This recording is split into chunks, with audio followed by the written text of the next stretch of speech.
Hello student, good morning. Welcome back to another video. આપણે ઇન્ટ્રોડક્શનની ચર્ચા કર્યા બાદ હવે આપણે જોવાનું છે જૈવિક અણુઓ કયા કયા હોય છે, એટલે કે જૈવિક અણુઓમાં શેનો સમાવેશ થાય છે. તો જૈવિક અણુઓના નામ આપણે બોલીએ તો તેમાં કાર્બોદિત, ત્યારબાદ એમિનો એસિડ, લિપિડ અને ન્યુક્લિક એસિડનો સમાવેશ થાય છે. શેનો સમાવેશ થાય છે? કાર્બોદિત, બીજું છે એમિનો એસિડ. આ એમિનો એસિડમાં આપણે પ્રોટીન શબ્દ પણ વાપરી શકીએ, કારણ કે આપણા શરીરની અંદર ટોટલ 20 પ્રકારના એમિનો એસિડ હોય છે અને આ 20 પ્રકારના એમિનો એસિડ જ્યારે જોડાય છે ત્યારે પ્રોટીનનું નિર્માણ થાય છે. એટલે આપણે અહીંયા એમિનો એસિડ પણ લખી શકીએ અને પ્રોટીન પણ લખી શકીએ, જે આપણે જ્યારે થિયરી ભણીશું ત્યારે ડિસ્કશન થશે તેનું. ત્યારબાદ ત્રીજું છે લિપિડ અને ચોથું છે ન્યુક્લિક એસિડ. આ 4 પ્રકારના જૈવિક અણુઓ છે. હવે આજના લેક્ચરમાં આપણે કાર્બોદિત વિશે ભણવાનું છે, ત્યારબાદ નેક્સ્ટ લેક્ચરમાં એમિનો એસિડ ને બધા આપણે ભણતા જઈશું. તો સ્ટાર્ટ કરીએ આપણે કાર્બોદિત નામનો જૈવિક અણુ.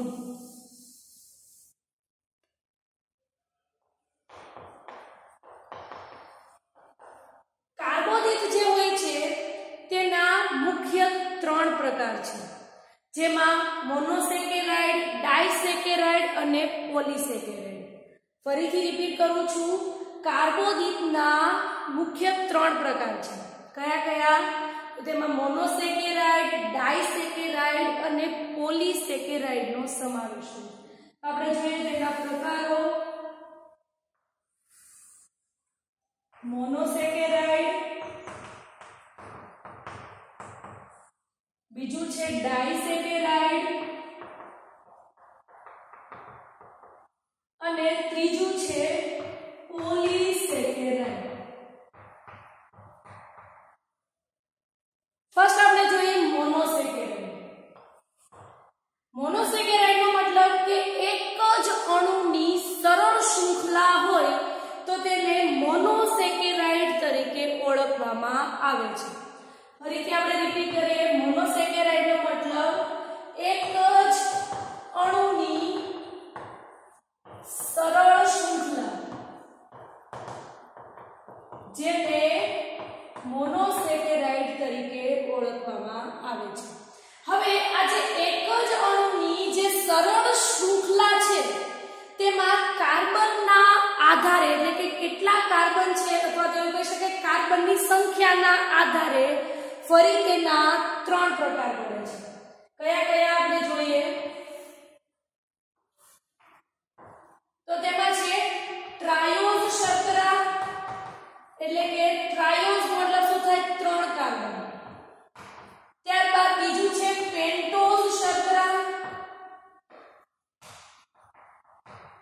પેન્ટોઝ નો મતલબ 5, તો આ જે શર્કરા છે 5 કાર્બન વાળી છે.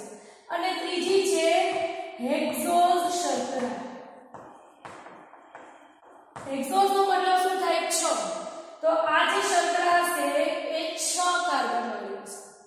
ફરીથી રિપીટ કરું છું, મોનોસેકેરાઇડની જે એક જ અણુની સરળ શૃંખલા જે છે તેમાં કાર્બનની સંખ્યા કેટલી છે તેના આધારે ફરીથી તેના 3 પ્રકાર પડે છે. કયા કયા? તો ટ્રાયોઝ શર્કરા, પેન્ટોઝ શર્કરા અને હેક્ઝોઝ શર્કરા. ટ્રાયોઝ નો મતલબ શું થાય? 3, તો ટ્રાયોઝ શર્કરા 3 કાર્બન વાળી હોય છે. પેન્ટોઝ નો મતલબ શું થાય? 5, તો તે શર્કરા 5 કાર્બન વાળી હશે. અને હેક્ઝોઝ નો મતલબ શું થાય? 6, તો આ જે શર્કરા હશે તે 6 કાર્બન વાળી હશે. ત્યારબાદ આપણે જોઈએ કે ટ્રાયોઝ શર્કરામાં શેનો સમાવેશ થશે, પેન્ટોઝમાં શેનો થશે અને હેક્ઝોઝમાં શેનો થશે. તો ફર્સ્ટ આપણે જોઈએ ટ્રાયોઝ શર્કરા જે છે તેમાં શેનો સમાવેશ થાય છે. જેમાં આપણે એક એક્ઝામ્પલ લઈએ, ગ્લિસરાલ્ડીહાઇડ. શેનો સમાવેશ થાય છે? ગ્લિસરાલ્ડીહાઇડ.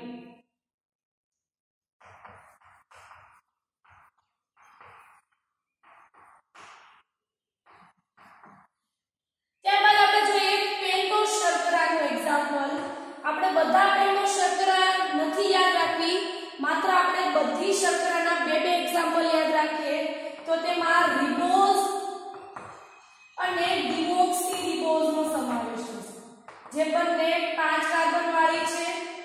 ત્યારબાદ આપણે જોઈએ હેક્ઝોઝ શર્કરા. તો હેક્ઝોઝ શર્કરા જે છે તેમાં તમે નામ સાંભળ્યું હશે, ગ્લુકોઝ, ગેલેક્ટોઝ, જો એક લખ્યું હોય તો ફ્રુક્ટોઝ. આ બધાનો સમાવેશ હેક્ઝોઝ શર્કરામાં થશે. હવે આપણે ટ્રાયો શર્કરા, પેન્ટો શર્કરા અને હેક્ઝોઝ શર્કરાના આપણે એના સ્ટ્રક્ચર જોઈએ કે એના સ્ટ્રક્ચર કેવા હોય છે.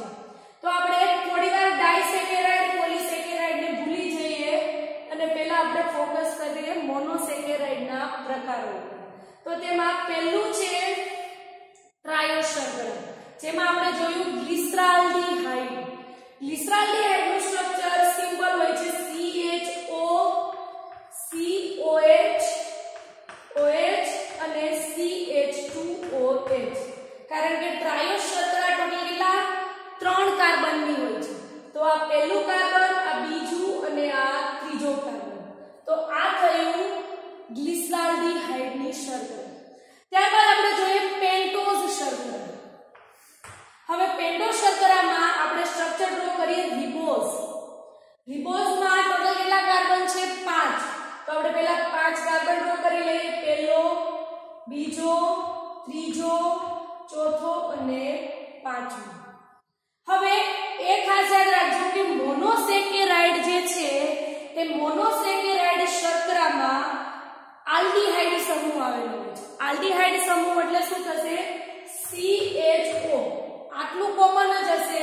તો આ પહેલો કાર્બન, બીજો, ત્રીજો, ચોથો અને પાંચમો, અને છેલ્લો કાર્બન હશે ત્યાં શું આવેલું હશે CH2OH. હવે જોઈએ આપણે ત્યાં છે રિબોઝ શર્કરાનું સ્ટ્રક્ચર જોયું છે. તો આ થયું OH, H, OH, H, OH અને H.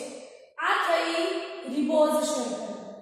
ક્લિયર? હવે આપણે જોવાનું છે હેક્ઝોઝ શર્કરાને થોડી એવી ડિટેલમાં, કારણ કે આપણે એનું સિમ્પલ સ્ટ્રક્ચર કેવું હોય છે, ત્યારબાદ આપણે એ પણ જોવાનું છે કે તેનું આલ્ફા અને બીટા ડી ગ્લુકોઝનું સ્ટ્રક્ચર કેવું હોય છે અને રિંગ સ્ટ્રક્ચર કેવું હોય છે.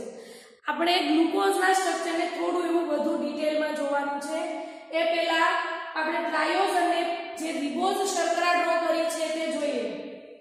ટ્રાયોઝનો મતલબ 3 થાય, તો અહીંયા 3 કાર્બન વાળી CHO, અહીંયા શું હશે આલ્ડીહાઇડ ગ્રુપ હશે એટલે CHO, CHO. બરાબર. પછી બીજા કાર્બન ઉપર સોરી અહીંયા H કરતા ભૂલી ગઈ,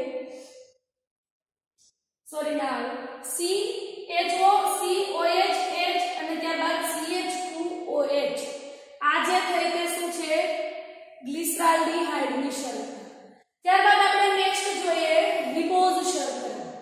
રિબોઝ શર્કરામાં CHO પહેલા કાર્બન ઉપર, પાંચમા કાર્બન ઉપર CH2OH અને બીજું, ત્રીજું અને ચોથું આ ત્રણેમાં OH, HH. હજુ કદાચ જો આપણે ડિઓક્સી રિબોઝ શર્કરા જોવી હોય તો માત્ર એક જ ફેરફાર કરવાનો છે. શું કરવાનું છે? તો જે બીજો કાર્બન જે છે એમાં OH ના સ્થાને હાઇડ્રોજન આવી જશે અને H જે છે ત્યાં OH આવી જશે. આટલો જ તફાવત છે રિબોઝ અને ડિઓક્સી રિબોઝની શર્કરામાં. ક્લિયર? હવે જોઈએ આપણે હેક્ઝોઝ શર્કરા.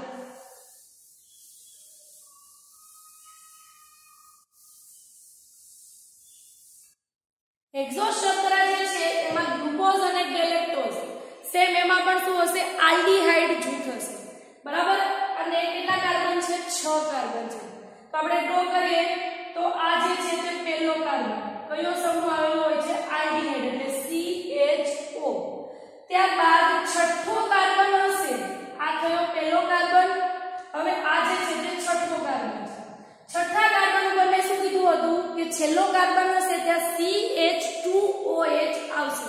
તો આ થયો છઠ્ઠો કાર્બનનું CH2OH. પહેલા કાર્બનનું આપણે જોઈ લીધું, ત્યારબાદ આપણે છઠ્ઠા કાર્બનનું પણ જોઈ લીધું. હવે આપણે ટોટલ કેટલા 4 કાર્બન ઉપર શું છે એ જોવાનું છે. તો આ પહેલું, ત્રીજો, ચોથો, પાંચમો અને ત્યારબાદ આ છઠ્ઠો. હવે એમાં શું હશે તો HOH. ક્લિયર? હવે આપણે શું કરવાનું છે તેને ઘુમાઈ દેવાનું છે. મતલબ કે OH ફરીથી શું કરવાનું છે ઘુમાઈ દેવાનું છે. એટલે શું આવશે HOH. હવે થાકી ગયો છે એટલે એને હવે ઘુમાવવાનો નથી. એટલે શું થશે એનું એ જ આવશે HOH. તો આ થયું ગ્લુકોઝનું સ્ટ્રક્ચર. પહેલો કાર્બન, આ બીજો, ત્રીજો, ચોથો, પાંચમો અને આ છઠ્ઠો કાર્બન. આપણે અહીંયા કાર્બન પણ લખી નાખીએ. આ થયું ગ્લુકોઝનું સ્ટ્રક્ચર.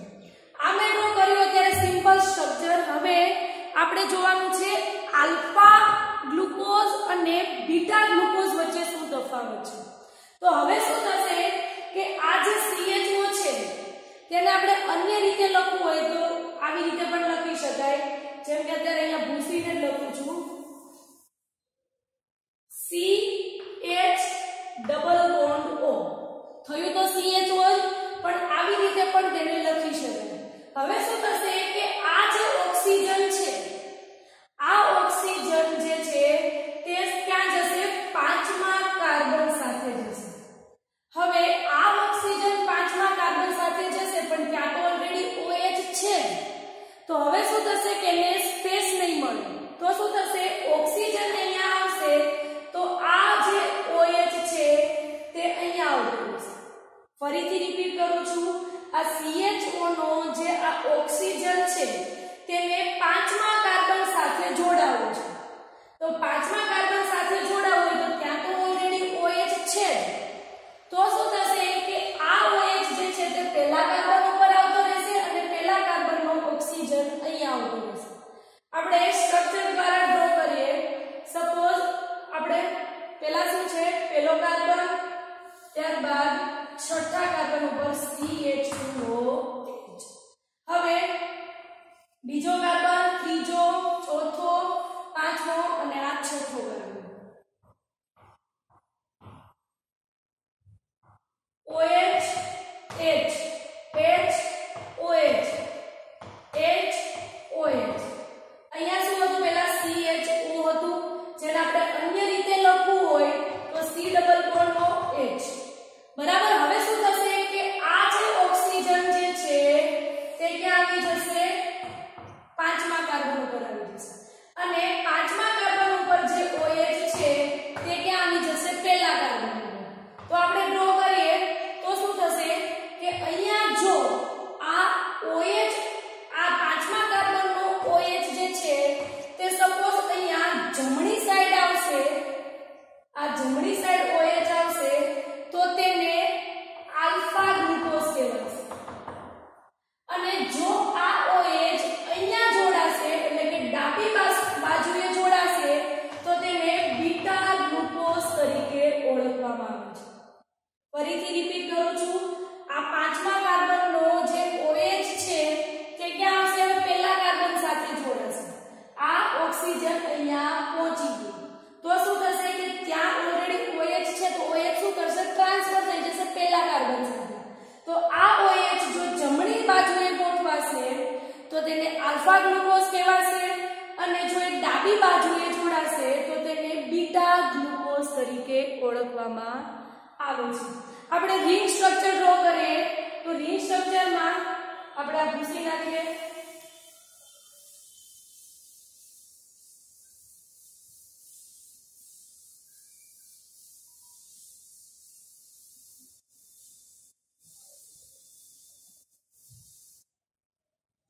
રિંગ સ્ટ્રક્ચર ડ્રો કરવું હોય તો પહેલા એના માટે આપણે ગ્લુકોઝ ડ્રો કરીએ. આ પહેલો કાર્બન અને આ છઠ્ઠો કાર્બન, બીજો, ત્રીજો, ચોથો અને પાંચમો.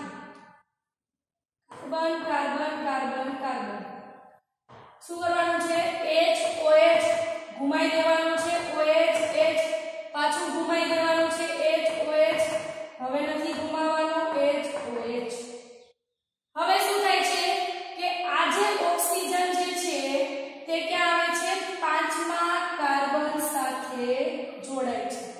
તો આ OH જે છે તે ક્યાં આવી જશે પહેલા કાર્બન ઉપર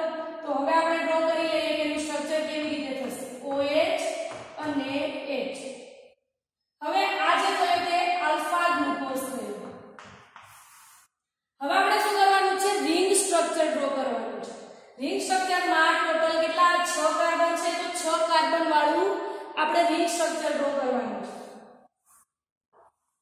આજે મેં ઓક્સિજન ડ્રો કરું છું અહીંયા, એ કયો છે? અહીંયા જે ટ્રાન્સફર થાય છે આ વાળો એ ઓક્સિજન છે.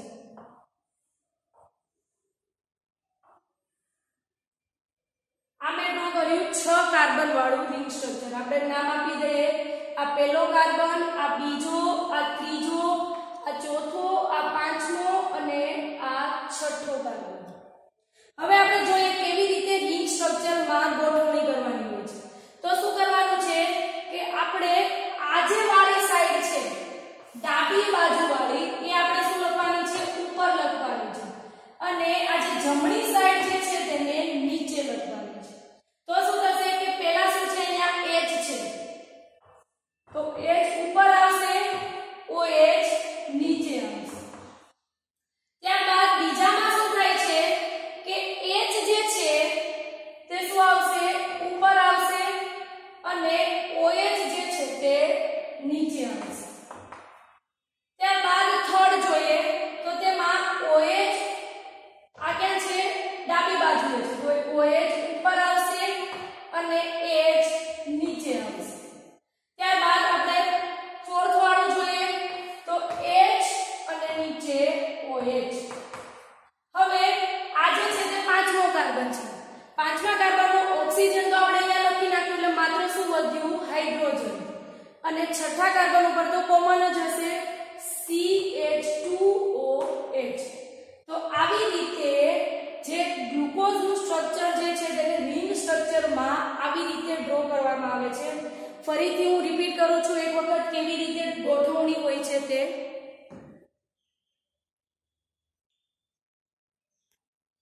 આપણે ફરીથી ભૂસી અને ફરીથી રિંગ સ્ટ્રક્ચર કેવી રીતે ડ્રો કરવાનું હોય એ જોઈએ. આલ્ફા અને બીટા વચ્ચે તમને ખ્યાલ આવી ગયો હશે કે આલ્ફા ગ્લુકોઝ અને બીટા ગ્લુકોઝ કોને કહેવાય. ક્લિયર? ફરીથી આપણે ડ્રો કરીએ. પહેલો કાર્બન, છઠ્ઠો કાર્બન ઉપર કોમન છે HOH. શું કરવાનું છે? ઘુમાઈ દેવાનું છે OH. ફરીથી ઘુમાવવાનું છે HOH. હવે નથી ઘુમાવવાનું. આ થયો ગ્લુકોઝ. અહીંયા શું થાય છે કે આ OH જે છે તે પહેલા કાર્બન ઉપર આવી જાય છે, તો OH. અને અહીંયા આપણું સ્ટ્રક્ચર શું છે? CHO છે. તો માત્ર ઓક્સિજન અહીંયા આવે છે, બરાબર? પરંતુ એક હાઇડ્રોજન તો છે, તો એ હાઇડ્રોજન આવી જશે અહીંયા, તો COH. અને આ ગોઠવણી જો ઊંધી થઈ જાય એટલે કે OH અહીંયા આવી જાય, H અહીંયા આવી જાય, તો તેને બીટા ગ્લુકોઝ કહેવાશે. અને આ સાઈડ OH હશે તો એને આલ્ફા ગ્લુકોઝ કહેવાશે. ક્લિયર? હવે જોવાનું છે રિંગ સ્ટ્રક્ચર. આપણે શું કરવાનું છે? 6 કાર્બન વાળી છે તે ડ્રો કરવાની છે.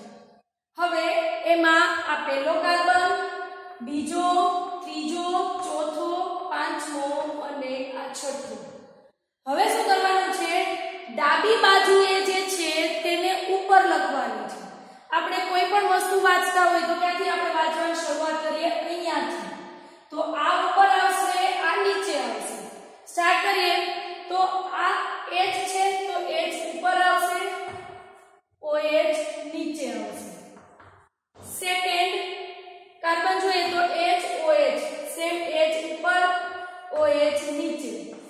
ત્રીજા કાર્બન ઉપર OH આ સાઈડ છે તો OH ઉપર આવશે અને હાઇડ્રોજન નીચે આવશે. ત્યારબાદ ચોથા કાર્બન ઉપર H અને નીચે OH. પાંચમા કાર્બનનો ઓક્સિજન આપણે અહીંયા લખ્યો છે, માત્ર શું વધેલું છે? હાઇડ્રોજન. તો હાઇડ્રોજન નીચે આવશે અને છઠ્ઠા કાર્બન ઉપર તો ફિક્સ જ હશે CH2OH. તો આવી રીતે રિંગ સ્ટ્રક્ચર જે છે તે ડ્રો કરવામાં આવે છે. હવે આપણે કાર્બોદિતના સેકન્ડ પાર્ટમાં ડાયસેકેરાઇડ અને પોલીસેકેરાઇડ વિશે ચર્ચા કરીશું. આજના લેક્ચરમાં આપણે જોયું મોનોસેકેરાઇડ, એક જ અણુની સરળ શૃંખલા જેમાં કાર્બનના આધારે 3 પ્રકાર પડે છે: ટ્રાયોઝ, પેન્ટોઝ અને હેક્ઝોઝ. ટ્રાયોઝમાં ટ્રાઇગ્લિસરાલ્ડીહાઇડ, પેન્ટોઝમાં રિબોઝ, ડિઓક્સીરિબોઝ, રિબ્યુલોઝ અને હેક્ઝોઝમાં ગ્લુકોઝ, ગેલેક્ટોઝ થાય છે. તો આ થયું મોનોસેકેરાઇડ. હવે નેક્સ્ટ લેક્ચરમાં આપણે ડાયસેકેરાઇડ અને પોલીસેકેરાઇડ વિશે ચર્ચા કરીશું.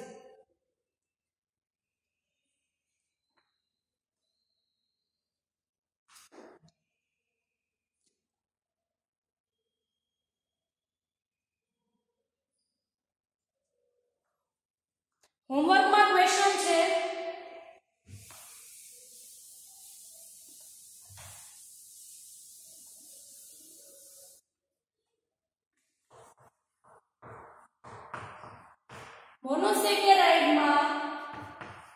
મોનોસેકેરાઇડ સમજાવો. સ્ટ્રક્ચર સાથે.